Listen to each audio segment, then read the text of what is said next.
Well, Lanterns is here, and I'm not sure how I feel about it. I wanted to make this video right after the premiere, so sorry if you've been waiting to hear my thoughts, but I've been struggling to think of what I want to say about it, and frankly, my feelings have changed over the last few days. For the most part, it's exactly what I expected, for better or worse, but it did manage to surprise me, and not exactly for the better. But to explain why, let me give you some context. Back when the DCU slate was announced, this show was by far my most anticipated project on it. I felt it was time for another Green Lantern adaptation, and as odd as a True Detective inspired Green Lantern show sounds, I'm generally a bit of a sucker for a grounded take on a fantastical concept, so I was on board. But then, the more we saw of it, the more apparent it became that this wasn't really a Green Lantern show at all. It was a True Detective knockoff with the Lantern name slapped on it because that's what would get it onto the slate.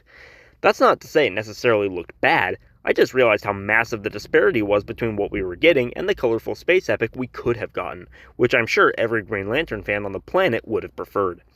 With all that said, I wanted to finally enjoy something in the DCU, and I didn't have any reason to think it wouldn't be well made, so I chose to go in cautiously optimistic and judge it purely on its own terms.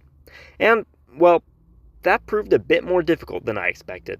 What we've seen so far is every bit as colorless, edgy, and ashamed of its mythos as the trailers depicted, giving no indication whatsoever that it will soon get any more fantastical.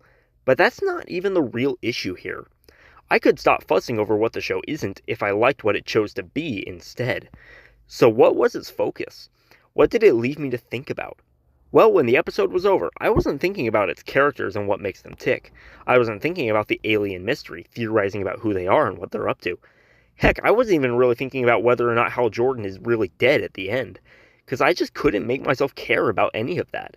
Instead, as time has ticked by since watching the premiere, the only things that have really stuck in my brain are Jon Stewart banging a married old lady he just met at a bar in her car, and the apparent villains so far being Republicans.